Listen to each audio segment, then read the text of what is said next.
Back in World War II, there was a saying that was on billboards, and it said, "United we stand, divided we fall."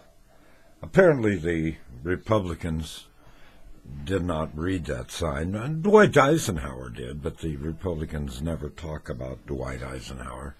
That is the president that was a Republican who, when he left office, said, "Beware of the military-industrial complex."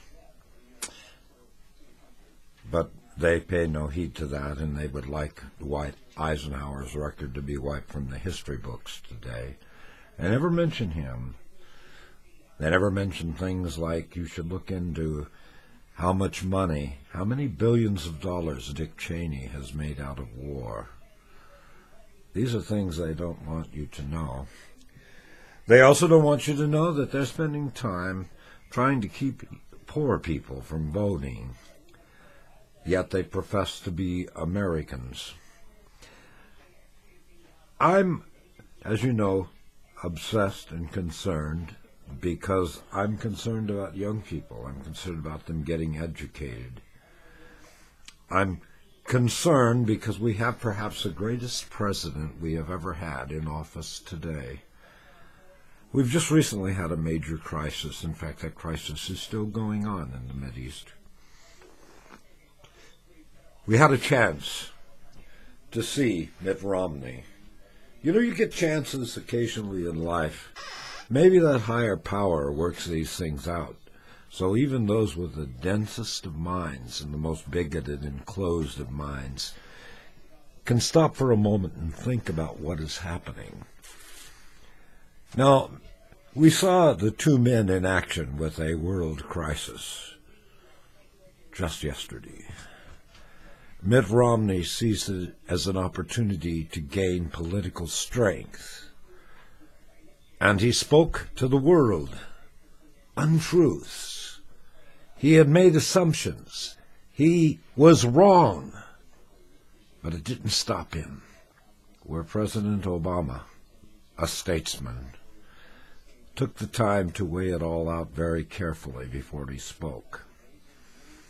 And of course they say that Obama's doing this because it's a political thing. It's not a thing of political stuff. It's an issue of grave concern to the United States of America.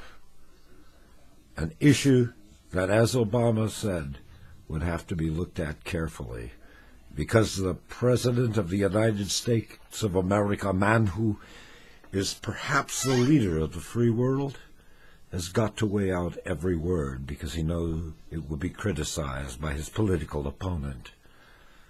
Well, that's not really who he's concerned about, because he is the president. He was concerned about the effect it would have on the rest of the world, and he had to weigh it all carefully, because he could not make a mistake.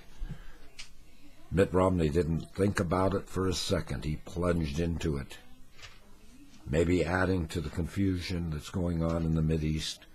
I can't say.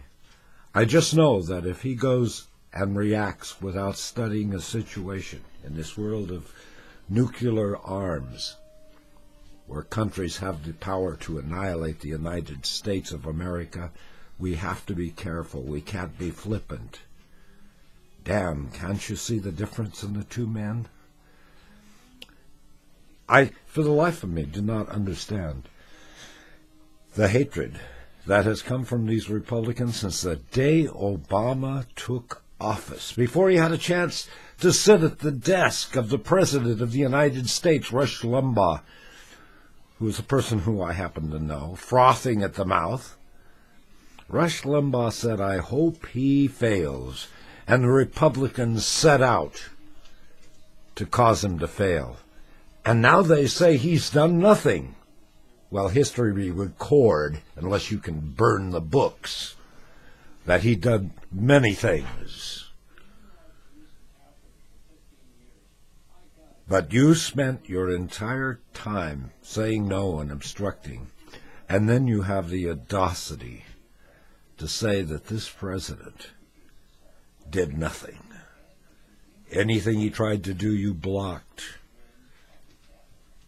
The thought of you with your strange leader up to here in the financial world.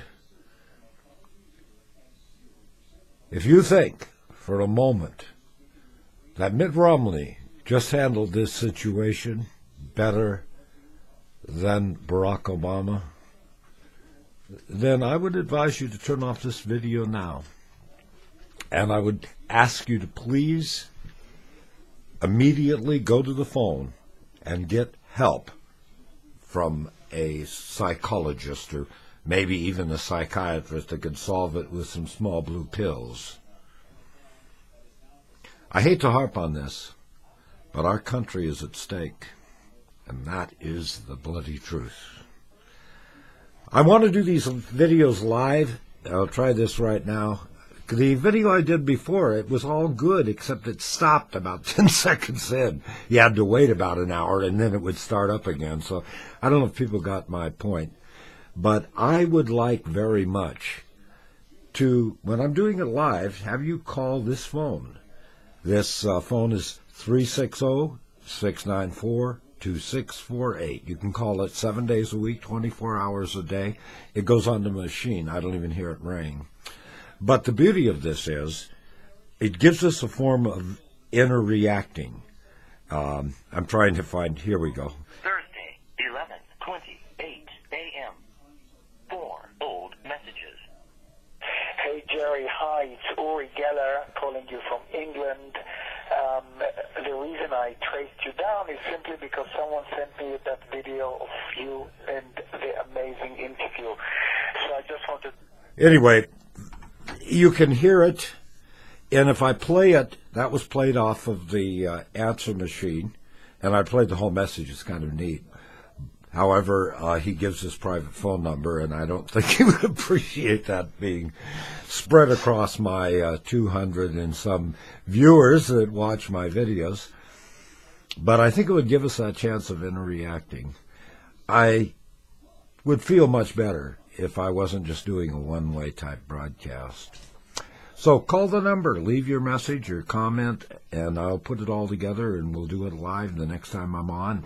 If I'm doing this thing live, you can call right now then. But this is on tape. It's not live. If you will excuse me.